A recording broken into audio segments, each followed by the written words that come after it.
अफसोस किया जाता है। मुहर्रम के नाम पर एक अफसोस है। कुछ लोग, मुसलमानों में बहुत तरह तरह की, सबकी देखो समझ है अपनी अपनी।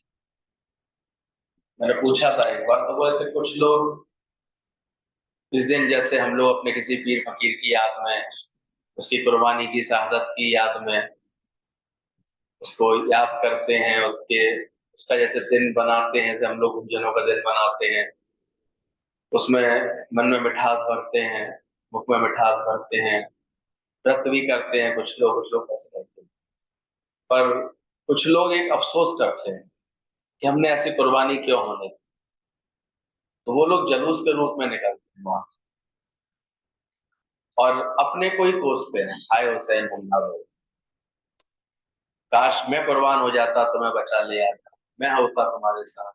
मतलब एक तरह की एक भावना है, भाई ऐसा क्यों हो गया, हमारे होते हुए ऐसा क्यों हुआ, हमारे पैगंबर के साथ ऐसा क्यों हुआ, हमें अफसोस है, सद अफसोस है, ऐसे करके भाव रखते हैं।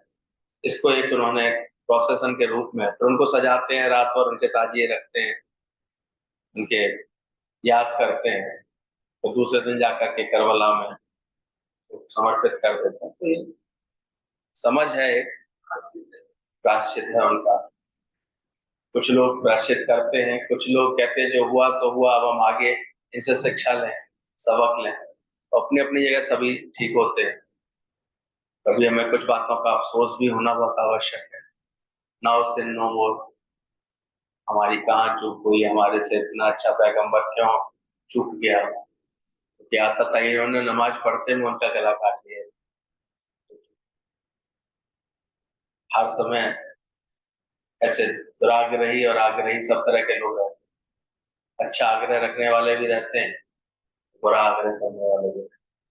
कुछ लोग ज्ञान सत्संग महिमा को अच्छा भी कहने वाले होते हैं, कभी इसकी किसी न किसी रूप में निंदा करने वाले भी होते हैं। ऐसा कोई दुख की बात नहीं है, गलत बात नहीं है, सबका अपना अपना अभिप्राय है। हम लोग भी वो दिन कुछ अफसोस के साथ भी मनाते हैं जब हमारा बिछोड़ा हो रहा होता है अपने पीर पैगंबर से। और कभी इसको इस भाव से कि प्रेरणा देने वाला दिन है हमारे लिए, संकल्प करने वाला दिन है ये हमारे लिए। तो सब तरह से हम इसको, सबसे अच्छा तो अगर हमको गुरु से मिलने का भाव होता है तो चुनाव करके हमको सत्संग के समय पर ही आ जाना चाहिए। उस समय सब अच्छे से मिल सकते। पीछे तो हम लोगों का सत्संग ऐसा नहीं है, सब अपने कार्य व्यवहार में है। ये जो समय होता है 2 घंटे का, यही वास्तव में गुरु का मिलन है। इसी में ही हमको कुछ अच्छी बात गुरु समझा सकता है, कोई प्रेम का आदर्श सुना सकता है, कोई सत्संग की बात समझा सकता है। बाकी तो फिर मिलना मिलाना है और मन की तसल्ली है। इसलिए हम बस यही कहते हैं, मिलना है तो आ जाओ बस। बाकी ये हम लोगों का सत्संग इतना एक, दादा ने इतना इंटरेस्टिंग बना दिया है, इतना अच्छा बना दिया है। गुरु के पास गुरु जी बैठे हुए थे, कुछ प्रेमी बैठे हुए थे, तो दिल तो करता ही हम गुरु से अपने दिल की सारी बात कर लें, मन की सारी बात कर लें। अगर कोई मन में पीड़ा है, मन में कोई ख्याल है जिसमें उलझ रहा है मन, तो गुरु से बात कर लें। बोला गुरु जी बड़ी दिक्कत है, काम धंधे सेट नहीं होते, कोई भी व्यापार सेट नहीं हो रहा है। उसने एक पुरुष ने ये बात रखी, तो गुरु जी ने बड़े प्रेम से उसको कहा, बेटा सत्संग में आया करो, सत्संग का नियम बना लो। दूसरी एक महिला बैठी हुई थी, कहते कि बिटिया की शादी नहीं हो पा रही है, बड़ी चिंता है, बड़ा ऐसा है। गुरु ने उसको भी यही जवाब दिया, बेटा सत्संग में आया कर, सत्संग में आ जाया कर। तीसरे किसी ने, मेरी पत्नी की तबीयत खराब हो गई है, बड़ा आजकल गुरु जी उलझा हुआ हूँ, उसको भी यही बोला गुरु ने, सत्संग में आ जाए। जो भी कोई प्रश्न पूछे, गुरु के मुख से सहज निकले, सत्संग आया करो, सत्संग में। तो एक व्यक्ति बैठा हुआ था, यार आपके पास हर प्रश्न का एक ही उत्तर है, कोई भी कोई प्रश्न पूछ रहा है कोई कोई अपनी बात करना चाह रहा है, आप बस एक ही बात बोले जा रहे हैं, सत्संग में आ जाए, सत्संग आ जाए। गुरु ने कहा तुम इसकी गहराई को समझो। एक ही उत्तर मुझे क्यों देना पड़ रहा है? क्योंकि तुम खुद भी अपना अनुभव बनाओ। सत्संग में आकर के बैठने मात्र से तुमको प्रेम, सहन शक्ति, धीरज, नम्रता, अपने प्रारब्ध पर संतोष, सही विचार, सही भाव, सही लगन, सब अपने आप में प्राप्त होगी। और इन्हीं चीजों की जो कमियां थोड़ी थोड़ी है, इसी के कारण ये सब उलझ रहे हैं, तो प्रश्न आ रहे हैं। कर्म में कुशलता नहीं ला रहे हैं, कर्म प्रॉपर नहीं कर रहे हैं, और अपनी प्रारब्ध में संतुष्ट नहीं हो पा रहे हैं, अधीरज हो रहे हैं, इसलिए इनको दुख बन रहे हैं। सही भगवान के इंसाफ पर विश्वास नहीं है इनको, इसलिए इनको ये दुख लगता है, ये काम कब होगा, ये बात कब होगी। इसलिए सबके लिए, हमारे लिए एक ही आंसर है कि कहाँ आ जाओ, सत्संग में आके बैठेंगे, उनका चित्त एकाग्र होगा, इनका अंतर्मन परमात्मा के विश्वास में आएगा, ये सहज आनंद में आएंगे, और खुश होकर के परमात्मा के विश्वास के साथ ये कोई भी चेष्टा करेंगे, कर्तव्य कर्म करेंगे, तो निश्चित रूप से जानना इनका, इनके वो कार्य सफलता से सिद्ध होंगे। और ऐसा हम लोगों ने महसूस किया। जब से मिली शरण मेरे दिन बदल गए। हमारी सोच बदलने लगती है, भाव बदलने लगते हैं, शुक्राना आ जाता है, चिड़चिड़ाना कुड़कुड़ाना खत्म हो जाता है, दोष देखना खत्म हो जाता है। ये सत्संग बहुत कृपा करता है। इसलिए गुरु कभी सत्संग के लिए प्रेरणा दे तो कभी भी ऐसे नहीं सोचना चाहिए, कहना चाहिए कि हाँ, लेखे में यही घड़ी, बाकी सब बर्बाद। हमारे आदर्श गुरु नानक देव बोले गए, लेखे में यही घड़ी। हमारे भाग्य में जो सबसे अच्छा लेखा होता है वो यही होता है जब सत्संग में आकर के हम बैठते हैं, ज्ञान की समझ में आके बैठते, क्योंकि हर और चेष्टा हमारे अंदर में किसी न किसी अहंकार को बढ़ा देती है। मैं अच्छा, मैं ऐसा, मैं ये कर सकता, मेरे से ये होता, देखो मैं कितना अच्छा, चली गई तो अच्छा हुआ, बढ़ा देता है। लेकिन एक सत्संग ही है जो हमें उस समय के लिए गुम करता है, तू नहीं तू है, सिर्फ तू है, वरना कौन है, कैसे बनाता है, देखो कितनी कृपाएं वो कर रहा होता है। हम कहीं होते हैं, बिटिया रानी कहीं की होती है, कैसे योग बन जाता है, कैसे आकर के जीवन में शामिल हो जाता है, कैसे आगे की यात्रा के लिए संकल्प कर लेते हैं, कैसे इस संकल्प के साथ आते हैं कि नहीं भाई हम प्यार से रहेंगे, प्यार से सब बातें समझेंगे, संभालेंगे। हमारे गुरु जी तो अक्सर कहते थे, लड़कियों की तो विशेष कुर्बानी होती है। कभी कभी इससे बड़ा जोक भी होता है, लड़के को तो फिर भी 200-250 लोगों की बारात लेके, 50-60 लोगों की बारात लेके जाना, लड़की मैदान में अकेले आती ना प्रेम करने के लिए, कितनी कुर्बानी के साथ आती है, सोचो कितने, उसकी हौसला कितना बड़ा होता है। वो सबको फिर भी एक प्रेम के आधार पे आती है। इसलिए परिवार वालों का ये पहला धर्म बन जाता है कि जो पौधा आया है हमारे आंगन में, उसको हम बड़े प्यार से सींचे, बड़े सम्मान से सींचे उसको, उसकी एक एक भावना को अच्छे से पलवित होने दें, बढ़ने दें, तब वो पौधा हमारे आंगन की शोभा बनेगा, वृक्ष बनेगा, और फिर फल लगेंगे उसमें तरह तरह की। एक समझ है, तो समझ के अनुसार चलते हैं तो हमारा सब कुछ अच्छा होगा। इसीलिए बोला गया, जिसको जीवन में मिला सत्संग है तो हर है। जो जल्दी ही इन बातों में भ्रमित होकर के कभी शिकायतों से भर जाते हैं, कभी द्वेष से भर जाते हैं, कभी अंदर में कुछ ना कुछ बोलचाल में खट्टा मीठा कर देते हैं, तो फिर वो एक अलग अनुभव बना लेते हैं अपने जीवन में, बिखराव होते हैं, अलगाव होते हैं, मन परेशान होते हैं, कुंठित होते हैं। और जिनके जीवन में सही सत्संग होता है, वहां हम देखते हैं वो इन सब बातों से अपने को बचा ले जाते हैं, सुधार ले जाते हैं। वहां समझ में आ जाता है, एक ने कही दूसरे ने मानी, नानक कहे दोनों को मानी। सब अपने अपने हिस्से की मर्यादा को ठीक से पालन करें। झुकना, मुड़ना, नम्रता, इन गुणों से भरकर हम अपने जीवन को अच्छा बनाएंगे। इसलिए सब रोगों का एक ही इलाज क्या है? हर बात का एक इलाज, सहज इलाज है। प्रेम व्यवहार ही संसार का प्रत्यक्ष अमृत है। जितना दोगे उतना ही मिलेगा। अच्छा दिखने के लिए मत जियो, अच्छे बन जाओ। दो तरह के जीवन होते हैं, एक दिखावे का, और अक्सर व्यक्ति इसको तो जल्दी अपना लेता है। लोग मेरे लिए क्या इंप्रेशन रख रहे हैं, लोगों को कैसे दिख रही हूँ, मैं अच्छी दिख रही हूँ कि नहीं, मैं अच्छी लग रही हूँ कि नहीं, मेरे लिए क्या सोचते हैं। और उस चेष्टाओं में ये भूल जाते हैं कि हमें अच्छा दिखना नहीं है, अच्छा होना है। दिखने में तो बहुत सामर्थ्य लगा देते हैं, शक्तियां लगा देते हैं, मैं ऊपर से अच्छी दिखूं, और फिर उसमें अगर अच्छे हैं नहीं हम वास्तव में, तो हमको सही रिएक्शन नहीं मिलते, सही व्यवहार नहीं मिलता, तो फिर उल्टा दोष लगाने लगते हैं, फिर परेशान। तो ध्यान रखना, प्रेम व्यवहार ही संसार का प्रत्यक्ष अमृत है।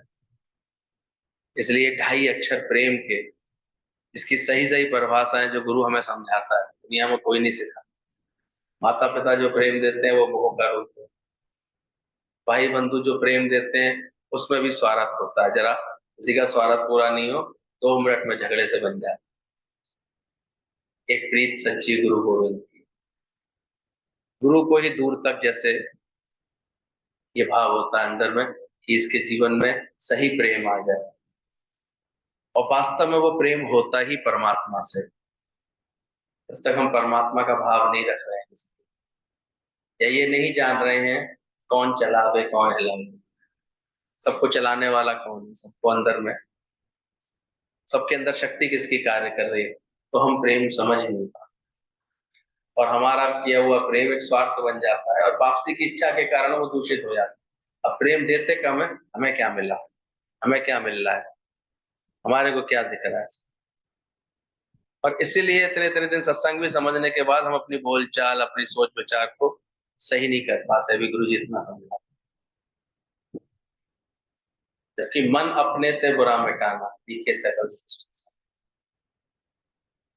वाणी के स्वर संभाल लो बस हो गया, आदत सभी संभाल लो बस हो गया। तो सत्संग हमको धीरे धीरे इन सब बातों में सावधानियां सिखा देता है। तो प्रेम व्यवहार ही संसार का प्रत्यक्ष अमृत है। जितना दोगे उतना ही मिलेगा। अच्छा दिखने के लिए मत जियो, अच्छे बन जाओ। क्या था, ज्ञान सुनी हुई लड़की जब पहुंची परिवार में, तो बड़ी जल्दी उसने सबके दिलों पर ऐसे प्रेम का राज कर लिया। प्रेम से उसने अपना सबका भाव जीत लिया, सिर्फ एक समझदारी से। शादी होती है, बहुत कुछ मिलता है, सामान मिलता है दान दहेज के रूप में, गिफ्ट्स के रूप में। शादी के बाद एक त्योहार आया, ससुर ने फिर खुशी से सबके लिए बनवाया, लेकिन उसने एक ऐसा आचरण दिखाया, वो जो उसको मिला था गले का कुछ पहनने के लिए सोने का, वो जाकर के जेठानी को देकर के बोलती है, बोले दीदी अभी तो ये आप रखो, मुझे दिख रहा है आपके बच्चे बड़े हैं, आपको की शादियों की जरूरत है, मेरे पास तो पहले ही बहुत है, मैंने अभी तो पुराना ही नहीं पहना। तो उसकी इस भावना ने ऑटोमेटिक पूरे घर में उसका इतना सम्मान करा दिया। बेटा तुम ऐसे सोचती, तो परिवार में ऐसा है, तुम्हारा मन ऐसा है। क्या था, क्या मिलेगा नहीं उसे जीवन भर, क्या पलट करके उसे हर साल मिलेगा नहीं, लेकिन समय पर उसकी सोच, उसकी समझ देखी जा रही है, कैसे समझ रहा है, क्या भाव रखा अंदर। तो देने में ही लेना समाया होता है। ये भी समझ हमें सत्संग से आती है। जब हम दे रहे होते हैं, अपनी तरफ से प्रेम दे रहे होते हैं, भाव दे रहे होते हैं, कोई अच्छी समझ, अच्छी तरह से किसी की प्रशंसा कर, उसी में ही तो हमको पलट करके मिलता है मान सम्मान, और आप ही आप मिलता है। बस ये बात अंदर से समझ में आ जाए। गीता भगवान ने इसी तरह तो सबको अपनी मुट्ठी में कर लिया, सबको प्यार कर लिया, तो सबको ऐसे देने के भाव में हमेशा रहते थे। क्या नहीं मिलता है देखो जी। तो प्रेम प्रत्यक्ष है, ऐसा प्रेम व्यवहार ही संसार का प्रत्यक्ष अमृत है। जितना दोगे उतना ही मिलेगा। बढ़ बढ़ के मिलता है। हम ना सोचे हमें क्या मिला है, हम ये देखें किया क्या है, हमने अर्पण कैसे किया, क्या हम दे पा रहे हैं अपने जीवन से। जब वो संत निकला और लड़की ने, संत भिक्षा मांग रहा था और लड़की ने देने से मना किया। बोले हमारे पास कुछ नहीं है महाराज, हमें माफ कीजिए, हम लोग गरीब हैं, हमारे पास कुछ नहीं।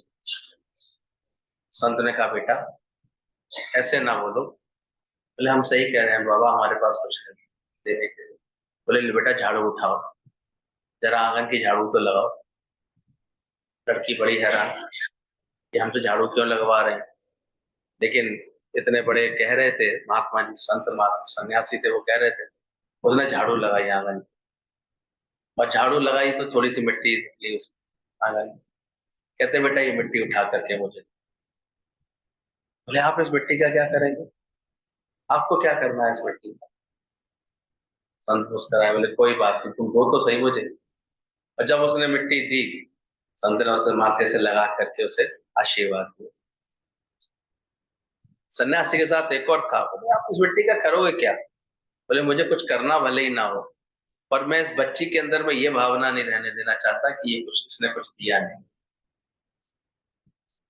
इसके अंदर इस कमी का एहसास नहीं रखना चाहता। देखा नहीं उसके बाद उसके चेहरे पर कैसी प्रसन्नता आई कि हाँ मैं कुछ दे सकता। तो देने में समाया राज भरा, जब हम दे रहे होते हैं। और दुनिया में किन बातों में हमारी मन में उदासी आ जाती है, जब हम देवता न बन के लेवता बन जाते। और मनुष्य चोले की एक बड़ी सुंदर इसमें, इसकी कदर इसी बात से है, इसकी जो है इसका आनंद इसी बात से है कि जहां भी बैठा होता दे रहा हो। इसलिए हर संबंध की खूबसूरती इसी में ही आ जाती है। अब बड़ी उम्र है आशीर्वाद देते हुए अच्छे लगते हैं, जवान उम्र है सेवा देते हुए अच्छे लगते हैं, छोटी उम्र है वो प्रेम भाव ऐसे किसी ना कुछ ऐसे उमंग देते हो। देखो छोटे बच्चे से पूरे घर में कितनी उमंग रहती है, उसकी छोटी छोटी चेष्टाओं से कैसे घर में आनंद आते हैं। दे रहा है वो भी आपको, तो अंदर से देखना, प्रेम व्यवहार संसार का प्रत्यक्ष अमृत है। और आपको कोई अमृत चखने की जानने की कहीं जरूरत नहीं। जहाँ प्रेम है वही सबसे बड़ा अमृत का वास। Love is God, God is love. और कुछ करने की आवश्यकता नहीं होती, इसलिए कर लें सबसे प्यार। इसलिए अपने पास आए हुए हर एक के साथ, कोई भी अच्छा दुकानदार है बहुत प्रेम से व्यवहार करें, प्रेम देने की कोशिश करेगा। साथ साथ सामान तो है अपनी जगह, और जो रूखा करते हैं हो रहा है कि मोनोपोली चल रही हो, लेकिन रूखे व्यवहार से लोग प्रसन्न नहीं होते। उसूलवादी और एक प्रेम की नीति में दोनों में अंतर होता है। सत्संग के संस्कार हमको प्रेम वाला बनाते हैं अपने हर व्यवहार में, और प्रेम में सब आ जाता है। और अगर पल्लेदार आपके यहाँ पर थोड़े पलटने आएगा ना, तो कोशिश करो बेटा पानी पीते जाना, पानी का इंतजाम उसके लिए रख दोगे दरवाजे पे। क्या है, क्या कह रहा है, तुम्हारे यहाँ तो दूसरा लड़का है, उससे कह दोगे 2 बाल्टी डाल दो। लेकिन देखने में अच्छा नहीं, खुश होकर जाएगा तो फिर वो अपने आप ही कहेगा मेरा नंबर रख लो, आप कभी जरूरत हो तो मुझे बुला, ऑटोमेटिक कहेगा। और जी फिर काम जरूरत पड़े तो मुझे याद कर। क्या हुआ, एक रिक्शे से उतरे, आपने रिक्शे वाले को थैंक्स बोल दिया, देगा क्या, कितना खुश होकर के। आपने कुछ एक्स्ट्रा नहीं दिया, दिए उतने ही पैसे, लेकिन किसके साथ दिए, थैंक्स के साथ, शुक्रानों के साथ। कुछ ऐसी छोटी छोटी चीजें हैं जो किसी के भी दिल में जगह बना ले। ये आर्ट हमको रोज रोज सत्संग से हमारी निखरती है कि हम कैसे वचन बोल रहे हैं, कैसे। अब जो उसको बहुत अच्छे से इसको कैच करता है अपने जीवन में, वो अपना जीवन उतना कीमती बना लेता है अपना। अच्छा, वाणी के स्वर संभाल लो, बस हो गया। क्यों लगे हमको ऐसे, पर कहीं ना कहीं हम अभी अपने अहम में आ जाते हैं, तो वही हमें शब्द लगना, बातें लगना, व्यवहार लगना, और उसके बाद ही फिर एकदम से अकड़ आ जाती है अंदर से। तो लोच रखे हमेशा, प्यार रखें। जितना दोगे, अच्छा दिखने के लिए मत जियो दुनिया में, और अच्छे अंदर से हो जाओ, अच्छे बन जाओ। पावन प्यार आ जाए तो मन चंदन की तरह महक जाए।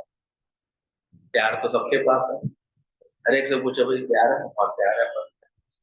हमारे गुरु जी हंसा करते थे, अगर ये प्यार सही होता, प्यार का सागर बह रहा होता। पर कहाँ है,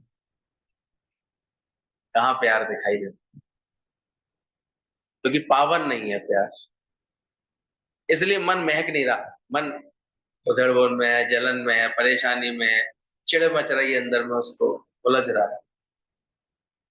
क्योंकि प्रेम की एक पहचान है, अगर सच्चा प्रेम है, सच्ची पावन है प्रेम, तुम्हारा पवित्र प्रेम है, तो मन महकेगा। इसलिए राधा कृष्ण के लिए इतना नाम किया गया है, इतना आपस का उनका पावन प्रेम था। इसमें कोई कामना नहीं थी एक दूसरे की। आज तक उसके प्रेम की पूजा होती, सोचो। मंदिर मंदिर में नहीं के लोग खरीद के खास लाएंगे, राधा कृष्ण का फूल दे दो अपने घर पर लगा, हमें रखना है। और मर्म नहीं समझते वो, क्यों इतना पावन, इतना पावन प्रेम कैसे, इसमें कोई ऐसे दुर्भाव नहीं है। मन इतना पावन है तो मन इतना महक, ख्याल होता है। इसमें आया था, राधा कृष्ण सीरियल आया था, उस वक्त दिखाने की कोशिश की थी उन्होंने। उनके प्रेम में कितनी ऐसे अंदर में पवित्रता थी और ऊंचाई, और सेक्रीफाइसेस थे एक दूसरे को देते थे अंत तक। कभी पत्नी का दर्जा भी नहीं मिला राधा को, फिर भी उसका प्रेम इतना ऊंचा कि आज कृष्ण के साथ हर मंदिर में कौन मिलेंगे, राधे रानी, राधे देवी। प्यार इतना सच्चा हो। अरे जिनको हम मेरा कहते हैं, अपना कहते हैं, उनके साथ ही बिना स्वार्थ का प्रेम कोई बिरला कर रहा होता। नहीं तो वो बच्चा जब बात ना माने, हमारी कोई हित ना था, तो देखो अखबार में भी निकलवा देते हैं, इससे मेरा कोई लेना देना नहीं। क्या है, कौन पसंद था तुम्हें, प्यार प्यार था या केवल स्वार्थ था? इसलिए चीखते हैं, जरा कष्ट मिलने लगे अपने बच्चों से, उनकी धुनाई करने में देर नहीं लगती। छोटे हैं तो देते हैं, बड़े हैं तो डांट देते हैं, और बड़े हैं तो फिर उनसे दुर्व्यवहार ले लेते हैं बदले में। अब तो उन्हें बोल के देख लो, वो इतने बड़े हो गए, वो तुम्हें धुन देंगे, ज्यादा कुछ कहोगे। प्यार है कहाँ इन सब के बीच में? इसलिए प्यार फिर गुरु सिखाता है। इसलिए जो सही प्यार करता है, तो वहां फिर तब उसके मायके वालों ने आकर के उसको, लड़की को बोला, उसकी माँ ने, बेटा तू ये काम करती है, सास तेरी बिस्तर पर है और तू इतने दिनों से इनकी सुसु पोटी तू उठा रही है सास की। कहती है नहीं माँ, बेटा तेरे को बदबू नहीं आती इन सब कामों में? कहती नहीं, मुझे प्रेम की सुगंध आती है, मुझे देसी घी की सुगंध आती है। बोले क्या मतलब? बोले आपको नहीं पता मुझे क्या व्यवहार मिला है सर, मुझे कैसा शुरुआत में प्यार मिला है। नई नई आई थी, तो एक दिन काम कर रही थी रसोई में, सास कह के गई थी बेटा संभाल के रखना, ये संभाल के घी को छोटे बर्तन में करके फिर उठा के रख देना।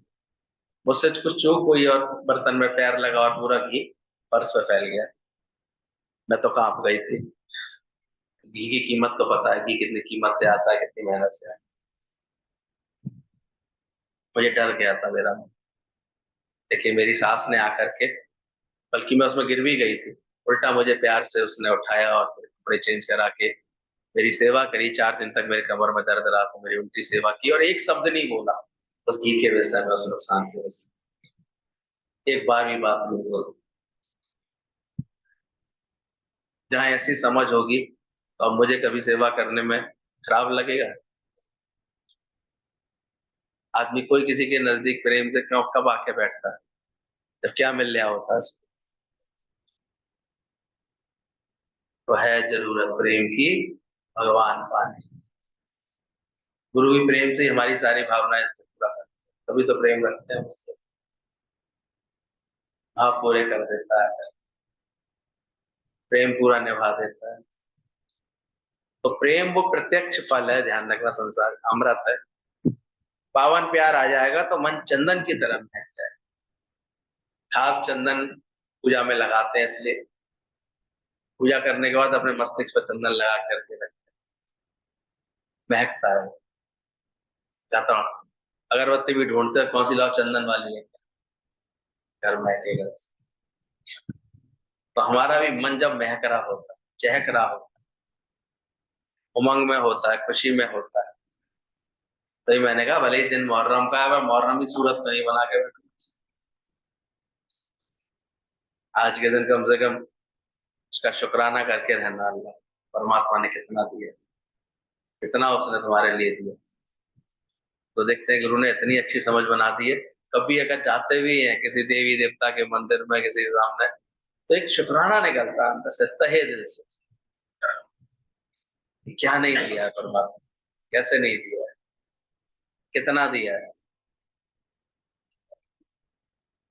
पहले वही समझते कि कभी जाते थे मंदिर जाने, एक मांगने से लगते थे, कहीं ना कहीं कामना कमी की निशानी बन करके भिक्षा मांगते थे, मांगते थे भैया भगवान ऐसा कर। लेकिन अब देखते हैं कि दूर दूर तक वो ख्याल ही नहीं होता। पहले जाते ही इसीलिए थे, माँ मुरादे पूरी कर दे, हलवा मुरादें पूरी कराने जाते थे। गुरु ने नाम मुराद बना दिया, कोई मुराद नहीं बची, क्या मांगो क्या चाहे, अब आनंद है, अब मिलने में, अब भगवान के प्रति प्रेम आता है, ऐसा लगता है कि हर जगह वही समाया हो। और ये साकार गुरु का ही काम होता है और किसी का नहीं। वो दिखाता है, समय समय में तुम्हें अनुभव कराता है, आज भी मैं, कोई जगह ना मुझसे खाली है, न व्यापक गाली है। फिर जहां भी रहते हैं, जहां बैठते हैं, अच्छा लगता है। जितवल देखूं उतवल प्यारे, ना कोई वैरी नहीं। और ऑटोमेटिक निराकार एक ऐसी सेटिंग करता है, ऐसी व्यवस्था करता है, ऐसे दूरियां नजदीकियां बदल जाती हैं, रास्ते आसान हो जाते हैं, समय बच जाता है कि अगर संकल्प है तो सत्संग जरूर होता है।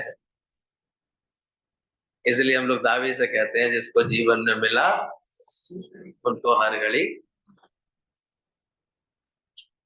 अपने आप, अगर आप प्रेम में रहते हैं तो आपको फिर चार प्रेमी कहीं भी मिल जाएंगे। बस आप ये पावन प्रेम करना सीखो। पावन प्रेम में किसी के मन को उस सत्य से जोड़िए जो परमात्मा है। भगवान के सिवा है कौन, मैं ही तो आई हूँ, बहू के रूप में और कौन आता है घर में, वो बहू तुम आ जाते हो, फिर से 25 साल बाद अपने ही घर में लौट के आया, पर रूप बदल जाता है। भाव इतना होना चाहिए, लगन ऐसी होनी चाहिए। तो रोज देखना, फिर नर नारायण और नारी राधा बन जाती है, ये प्रेम की पहचान। नर को नारायण बनने से कोई नहीं रोक पाता, और नारी फिर राधा, यानी वो प्रेम रूप बन जाती। स्त्री का तो और अधिक रोग है। पुरुष तो फिर भी, स्त्री जितनी आसानी से अपने प्रेम भावों को, अपने अंदर के ऐसे भावों को, सेवा भावों को प्रकट कर सकती है कहीं भी, उसको बेटर हाफ इसलिए बोला गया। किसी भी घर में पुरुष आसानी से घुस सकता है, लेकिन महिला घुस सकती है, बड़े आराम से जा सकती है। कहीं भी बड़े अच्छे संबंध सबसे पहले कौन अच्छा बना सकता है, लेडीज बना सकती है। पुरुष का तो स्थान फिर भी दौड़ी तक है, तो नारायण की तरफ पूजा जा सकता है, लेकिन वो राधा बन करके आनंद। अब देखा करो, समझदार लेडीज होती है, वो देखो किचन तक जा करके बड़ी जल्दी प्रेम से सबको अपना बना सकते, नहीं बना रहे, तो है जरूरत प्रेम, भगवान पाने, दिल का दर्पण साफ बना। और ये संस्कार मिले, समझ मिले। एक देवी जी तो शादी करके आई, दूसरे दिन देखा तो सोए पड़े थे, सोए पड़े थे। अब दोनों बेटा और माँ देखे उसको, उसकी तो नींद ही नहीं खुल रही। ने सोचा कुछ करें उपाय, बोले ऐसा करते माँ, हम जो है सुबह सफाई के नाम पर थोड़ी आवाज करेंगे तो उसकी नींद खुल जाएगी। तो झाड़ू लगाने लगी, तो बेटा कह नहीं नहीं माँ, आप अब नहीं लगाओगी तो मैं लगाऊंगा। वो कह रहा नहीं बेटा, अच्छा नहीं लगा तो मुझे लगाने हैं। वो क्या, नहीं मैं लगाऊंगा नहीं, 10 बज रहे थे, 10-11, थोड़ा हल्ला हुआ, उसकी नींद खुल गई। कहती बेकार से छोटी बात पे झगड़ा कर रहे हो, सुबह तुम लगा लिया करो, शाम को तुम लगा लिया। ऐसे ऐसे भी है, सोच है। तो झगड़े की क्या बात है, थोड़ा तुम लगा लो, और फिर सो गए।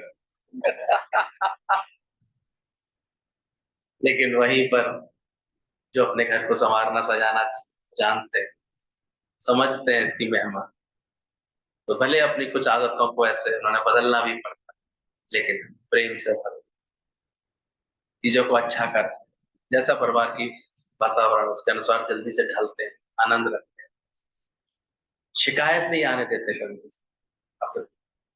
अगर हमारे पास सही समझ है, ज्ञान की समझ है, तो हम कभी भी कोई शिकायत नहीं आने, शिकायत एक ऐसा दुष्प्रभाव है मन के अंदर का, जो आपको देखो शोकाकुल बना देगा। शा से शोका, का से कुड़कुड़ाना, आप कुड़कुड़ कुड़कुड़ करेंगे अंदर ही अंदर, अब बोल भी नहीं पा रहे हैं, पर अंदर ही अंदर क्या हो रहा है, कुड़कुड़ चल रही है। फिर आपको यमदूत घेरेंगे, बहुत अधिक शिकायत ज्यादा इकट्ठी हो गई ना, 2-4-10 महीने और 1-2 साल, पता है डायलॉग क्या निकलता है, मर जाए इससे अच्छा तो शिकायत आपने पालनी है, तो यमदूत घेरने लगते हैं, सब मेरे ही पीछे पड़े हैं, ऐसे करके बहुत बुरा बुरा लगता है सब। और है कुछ नहीं, शिकायत, और ता से तमोगुण आ जाता है, आलस, प्रमाद, आज तबीयत खराब है, अब सर में दर्द है, ये दर्द। तो प्रेम होता है जिनके जीवन में, आनंद होता है, उमंग होती है, उन्हें ये सब लक्षण गायब हो जाते हैं, रोज चहक रहे हैं, रोज मस्त है, रोज खुश, खुशियां भरते हैं वो, चीजों को इतना अच्छा बनाते हैं, वातावरण को इतना अच्छा, एक्सेप्ट करते हैं हर बात, एडजस्ट करते हैं हर बात। तो एक शुक्राना वाला मन और एक शिकायतों वाला मन। तो सत्संग में आकर के हमारा मन गुरु कैसा बनाता है, शुक्राना। और शुक्रानों से क्या होता है, शंकर जी की, उमा जी की, का से कृष्ण भगवान की, रा से राम की, ना से नानक की, इन पांचों देवताओं की सहज हमारे अंदर हो जाए। एक शब्द शुक्राना, शुक्र है। हर बात में जब मन थैंकफुल रहता है, शुक्र है, शुक्र है, ऐसे सोचता है, वो इतनी अच्छे से व्यवहार कुशलता से जीता है, सब चीजें आ जाती है। तो सच्ची फरियाद करोगे तो भगवान भी आने को मजबूर हो जाएंगे। फिर याद, फरियाद माने फिर याद, जब बुलाते हैं भगत अपनी खुद ही को मिटाते, तो फिर भगवान को इनकार नहीं। इसलिए रिझाना पड़ता है, सदगुरु की भी कृपा पाने के लिए उसको रिझाना पड़ता। आज अगर हम सत्संग का नियम ना निभा रहे होते, मेरी औकात थी मैं गुरु लोगों को यहाँ बुला ले, मैं संकल्प भी कर सकता था उनको बुला ले, और वो आए भी किस दौर से खिंच के आता है गुरु हमारे जीवन में, किस लगन से खिंच के आता है, सत्संग की लगन। उन्होंने ये देखा उत्साह से कि ये सत्संग की लगन में, तो रोज सत्संग का नियम बनाता है, रोज लगता है, मेरे पास दौड़ के आता है, तो फिर वो प्रेम बरसाने हमारे पास आ गया। वरना सोचते रहे आप, कहते रहे आते आप ही का घर है गुरु जी, आप ही का घर, इंतजाम करते रहे आते सत्संग के लिए, कुर्सियां मंगाई थी, सत्संग के लिए माइक बनाया था, पर सत्संग नहीं हो पाया। फिर तसल्ली कर लेते हैं, सत्संग तो हमारे रोज होता ही। पर ऐसा, अगर लगन है, प्रेम है, जब बुलाते हैं भगत अपनी किसी को, खुद ही को मिटा, तो फिर आज हम लोगों ने नियम में सत्संग रखा है, तो कुछ बिगड़ा है क्या, कोई काम बिगड़ा है, सब तुम्हारे सामने है, कोई बात बिगड़ती है क्या फिर जीवन, पर कहाँ होता है। ज्ञान के लिए, सत्संग के लिए इतना अंदर से प्रेम रहे किसी, तो जागृति आती है। तो सच्ची फरियाद करोगे तो भगवान भी आने को मजबूर होते हैं। विवेक और वैराग्य फिटकरी का काम करते हैं, सारी गंदगी को नीचे डाल दो, इससे गंदगी साफ करने के लिए, पानी की गंदगी साफ करते हैं तो लोग उसमें फिटकरी डालते हैं, पोटास पहले फिटकरी डाली जाती थी, एलम डाल देते थे कुओं में सब पानी को साफ करने के लिए। फिटकरी में घोड़ा की वो सारी गंदगी काट करके नीचे बैठा दो, अशुद्धियों को नीचे उठ बैठा दो, डालकर। तो गुरु ही हमारे अंदर विवेक वैराग्य रूपी फिटकरी डालता है, ताकि हमारे अंदर की सारी गंदगी ऐसे अंदर से हटे। छोटी छोटी आ जाती है स्वार्थपरता ऐसे अंदर में, इच्छा, अपना कहीं ना कहीं ऐसे हम कुछ है, जो बोला क्या बोला, किसने बोला। तो रोज हमारे ज्ञान वैराग्य को, वैराग्य और उसको गुरु अंदर से मजबूत बनाता है, विवेक वैराग्य को ये फिटकरी का काम करता है, और ये हमारे अंतःकरण को शुद्ध करता है। दुखों में अगर चोट खाई ना होती तो प्रभु तेरी याद आई नहीं। इसलिए वैराग्य की समझ जो गुरु से सभी मिलती है हमको, उसको कभी ऐसे ऐसे नहीं समझना चाहिए। वो हमारे लिए बड़ा कल्याणकारी है, वो हमारी सफाई कर रही है। कभी कोई हालत परिस्थिति ऐसी आई होती है जो हमें लगता है अरे तो हमारे ऊपर बड़ी कठिनाई भगवान है ना, उसमें तुम्हारी सफाई कर रहा हो, तुम्हें एक अंदर से शक्ति दे रहा होता है भगवान, ताकत दे रहा हो। अचानक किसी पे हालत आती है, मैं तो बहुत देखे ऐसे, छोटी उम्र में किसी के पिता का शरीर शांत हो गया ना, वो बच्चा धीरे धीरे इतना एक्सपर्ट हो जाता है, बड़ी जल्दी छोटी उम्र में ही सारे काम संभालने सीखता है। जो स्त्री हर समय केवल पति के आधार के कारण कुछ भी नहीं सीख पा रही थी, 6 महीने के अंदर ही पति आने के बाद कभी कभी वो हर तरह से ऑलराउंडर बन जाए। कहाँ से ताकत है, कौन देता है।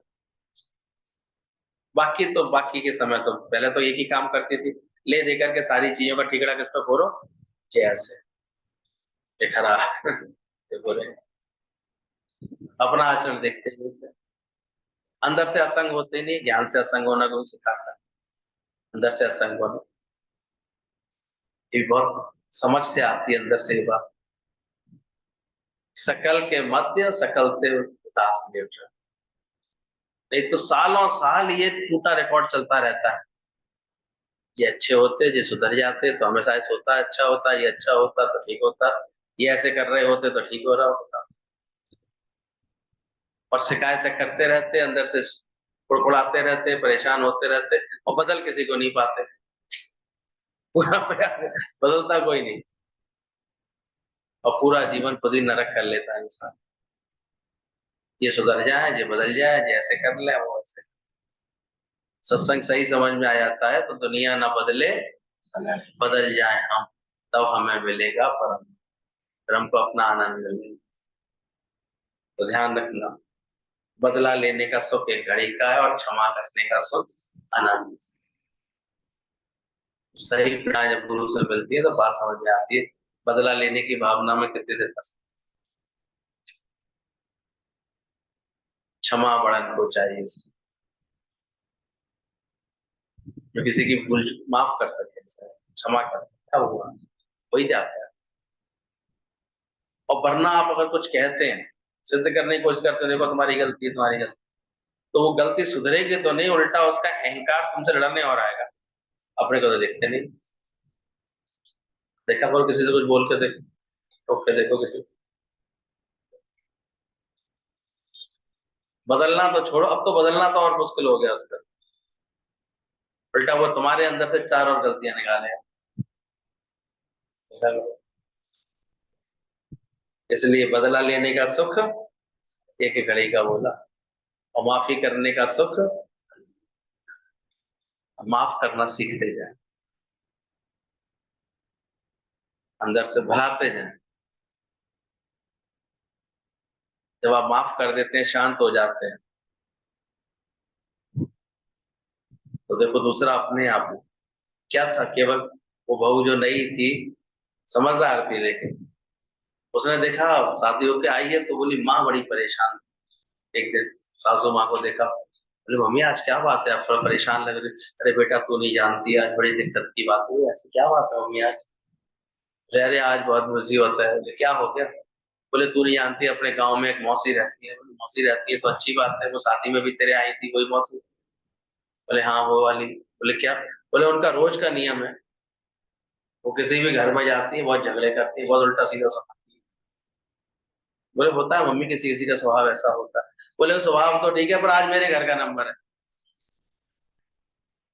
आज वो यहाँ आने वाली है। हमने पूरे गांव वाले डिसाइड कर दिया है कि रोज रोज सबकी नींद हराम ना करो, तुम एक एक करके घर बांट लो।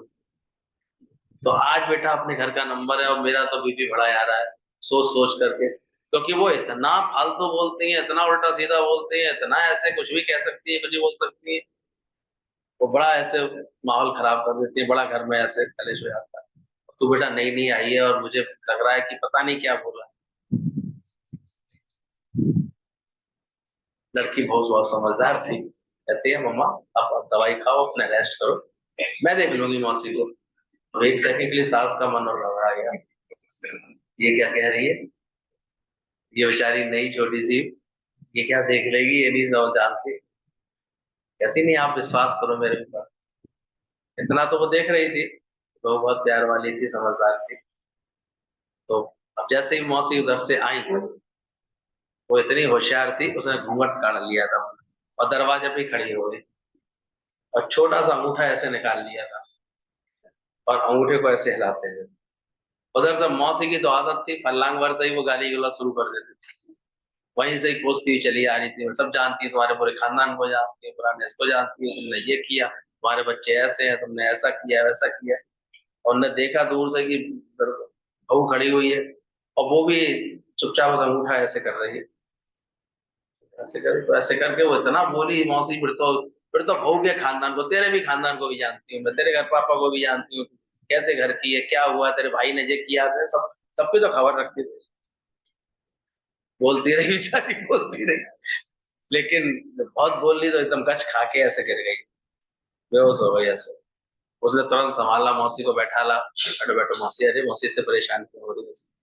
पानी लाई, तुरंत ठंडा पानी पिलाया, उसको पंखा झला उसके ऊपर, गरम गरम दूध ले आई मौसी के लिए। मौसी बोले आज अब जो दूध पानी पिलाने की नौटंकी कर रही है, इतनी देर से मुझे अंगूठा दिखा रही थी। बोले अरे मौसी, मैं तुम्हें क्यों अंगूठा दिखाऊंगी। बोले ये तू अंगूठा नहीं दिखा रही थी। बोले नहीं मौसी, मैं आपको बिल्कुल नहीं दिखा रही थी। बोले फिर ऐसे क्यों कर रही थी। बोले मैं अपने मन को अंगूठा दिखा रही थी मौसी। बोले क्या मतलब। बोले आप जब इतना सब बोल रही थी ना घर परिवार खानदान के बारे में, तो मैं अपने मन को अंगूठा दिखा रही थी, ले ले, तुझे नहीं बोलने दूँ, तुझे नहीं बोलने दूंगी, तो कुछ भी सुन ले, कुछ भी कर ले, पर तुझे बोलने नहीं दूंगी। तो अपने मन को शांत कर रही है। मौसी कहती है बेटा तू अपने मन को ऐसे शांत कर लेती है। बोले हाँ मौसी, मैं तो कर लेती। तो बेटा मुझे भी सिखा दे। उसी दिन से मौसी बदलने लगी धीरे धीरे। तो हमको इतनी सही समझ जब खुद के अंदर आ जाती है, तो हम दूसरे को भी कब बदल पाएंगे किसी को, बड़ी मुश्किल बात है। अंगूठा तो दिखा लोगे, इतना पता है मुझे, और दूसरे को बदल कब पाओगे। यहाँ तक तो ठीक है, वो अपने को शांत करके, यहाँ तक तो काम सही चल रहा है। लेकिन इसके आगे की भी तो बात आ जाए, हमारे किसी प्रेम से, किसी भाव से, किसी आचरण से दूसरा भी फिर बदले, वो भी हमारे लिए भाव तो बदल देते हैं, प्रेम में आ जाए। क्योंकि कोई बुरा नहीं है भले मन के वास्ते। तो बदला लेने का सुख तो एक घड़ी का है, और क्षमा करने का सुख जिंदगी हमेशा के लिए मिल जाए। ऐसा निश्चय करो कि मेरे चित्त को कोई भी अप्रसन्न नहीं कर सके। ये चैलेंज दो अपने आप को।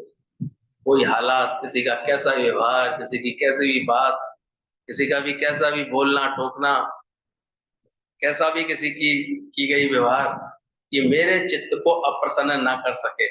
ऐसा ज्ञान का रंग लगाओ, ऐसे सत्संग का रंग लगाओ। सुनने में मजा आ रहा है, ऐसे हो जाओगे तो कितना मजा आएगा। अबे को समझ में आ रही है सचिन तेरे को। अब कोई भी मुझे अप्रसन्न का मतलब समझ रहा है? कोई नाराज ना कर सके, मेरे मन को दुखी ना कर सके। ये जो जीत लेता है, ऐसा कर लेता है, बड़ा शहंशाह हो जाता है। उसके दुनिया में बड़ी ऐसे रौनक होती है फिर उसके जीवन में। कोई भी हालत, कोई बात को बगले हाँ करिए जी, क्या मतलब है इस बात का, ऐसे सोचिए।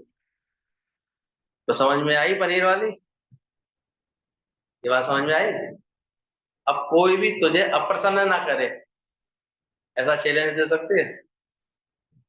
मैं किसी से भी दुखी नहीं होंगी, कोई क्या कुछ भी कह दे, कोई कुछ भी कर ले, कैसे व्यवहार कर जाए, कैसे भी टोका टाकी कर जाए, चल अभी तो नई नई आई है, कोई बात।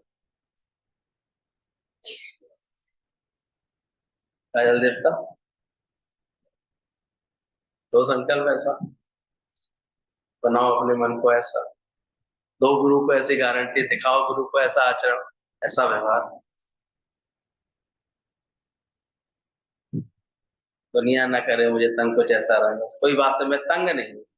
ये तंग होने का मतलब है आपका दिल तंग है, आपकी विचार तंग है, आपकी मनोभावनाएं ऐसी तंग है, ब्रॉड नहीं है, ब्रॉडनेस नहीं, खुलापन नहीं है। इसलिए धीरे धीरे सत्संग हमारी बहुत कुछ बदलाव करा देता है जी, बदल देता है। यदि मैं है तो मोक्ष नहीं मिला है, मैं खत्म हो जाएगी तो तुमको मोक्ष मिलेगा। इसलिए उस ज्ञान से रोज ये समझना है इन बातों को, कुछ ऐसी चीजें धारण कर लो रूटीन में अपने, कि सवेरा का मतलब सुबह ही सुबह हम साहिब को याद करते हैं, उस परमात्मा को याद, तो समझना हमारा सवेरा, सवेरा आता ही क्यों है? हमें परमात्मा से जोड़ने के लिए। इसलिए जो दादा के बच्चे हैं वो सुबह उठते ही सबसे पहला शुक्राना क्या करते हैं? वाह प्रभु, आज का दिन तूने फिर दिखाया, अब आज का दिन मैं तेरे शुक्राना से शुरू करता हूँ।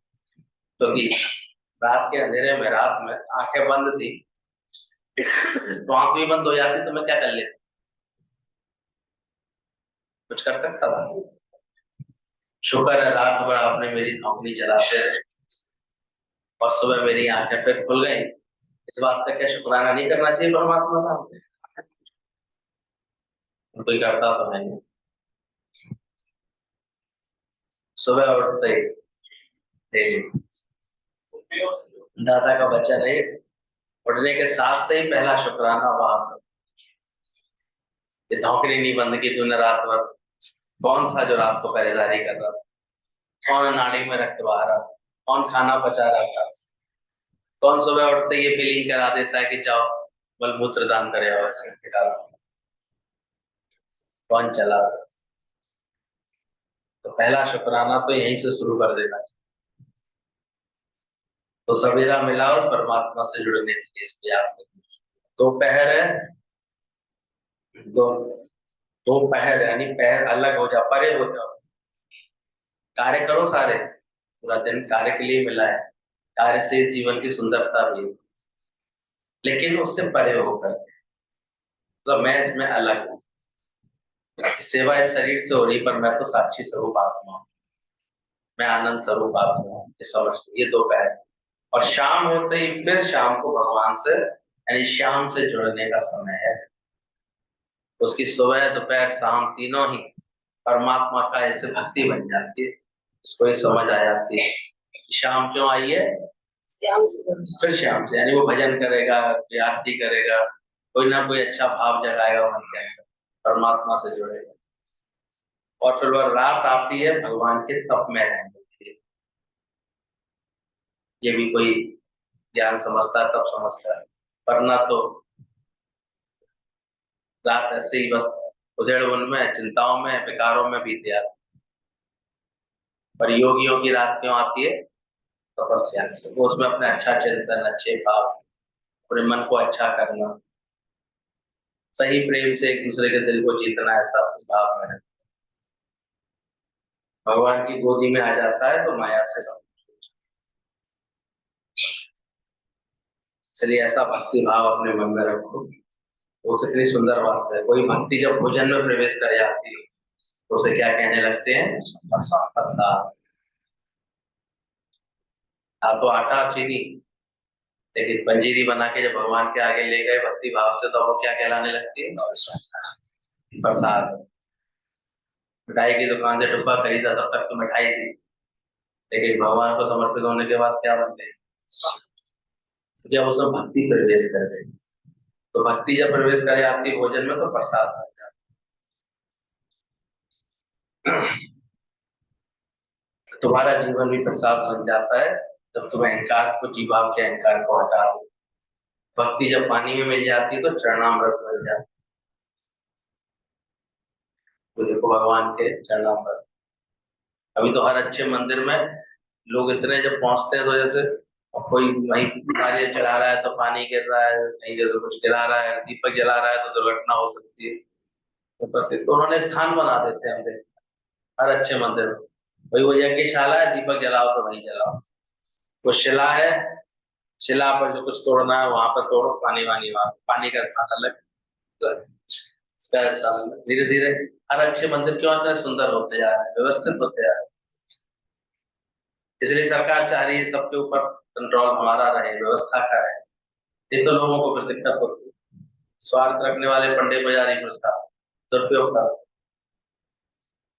इसलिए धीरे धीरे भीड़ें आती तो उसको नियंत्रित करने के लिए देखो वो पूरी व्यवस्था कर। अब आनंद आता है लोगों को उज्जैन जाने में, महाकाल देखने, काशी जाने में, अयोध्या जी जाने में। आजकल कहाँ के प्रोग्राम बनने लगे, कहाँ घुमा के लाना है, जा रहा है चले जाना, तो ध्यान रखना है इसे। भक्ति जब हमारे घर में मिल जाती है, हम अपने घर में जीवन में भक्ति भाव से रहते हैं, तो हमारा ही घर क्या बन जाता है, मंदिर बन जाता है। और भक्ति जब व्यक्ति में मिल जाती है तो वो सही मायने में भक्त। तो भक्ति में वो शक्ति है, भक्ति को रखना। गुरु भक्ति इसलिए इतनी दिव्य बोली गई है। कल किसी ने बड़ा सुंदर बात बताया कि कल ही देवता सो गए, अब देवताओं के सोने कैसे, देवता देवठान हो गया नहीं, देव सहनी एकादशी, और देव सहनी एकादशी के दूसरे दिन से ही फिर गुरु महिमा शुरू हो गई। अब आगे के 5-6 दिन कौन संभालने वाले हैं, गुरु अपने ज्ञान से। पूर्णिमा तक गुरु, पूर्णिमा तक उनकी बड़ी धूम, सब लोग गुरु के लिए दौड़ेंगे, गुरु के लिए भागेंगे। तो ये 5-6 दिन गुरु संभालते हैं। अभी गुरु के बाद फिर उसके बाद क्या आ जाते हैं, सावन का सोमवार लग जाता है। अब 1 महीना शिव जी अपने महिमा में गुजार देते हैं। लोग शिव की याद करते हैं, शिव की पूजा करते हैं, हर सोमवार में शिव जी पर इतनी कांवड़, इतने जल चढ़ते हैं, मतलब भक्ति भाव से। फिर उसके बाद आ जाते हैं गणपति, तो कहते हैं अब हमारी भी 5-6 दिन महिमा होगी, सितंबर आते हैं। और उसके बाद फिर आ जाते हैं पितृदेव, वो 16 दिन पूरी तरह से भैया कि आज इसके लिए भोजन बनाना है, इसके लिए करना है, आज नानी का श्राद्ध किया, दादी का श्राद्ध किया, पापा का श्राद्ध, देवताओं का पूजन, देवता आशीर्वाद देने आते हैं।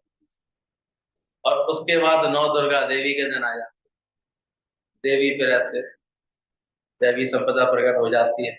और फिर आ जाती है 10-12 दिन के लिए उल्लू पे बैठ करके लक्ष्मी जी, करवा चौथ से शुरू हो जाता है। और उसके बाद दिवाली तक, धनतेरस तक, दिवाली कुछ, और दिवाली के बाद फिर देव उठ जाते हैं। तो ये बीच में ये लोग अपना अपना कार्य करते हैं। असली सबसे पहला काम किसने शुरू किया,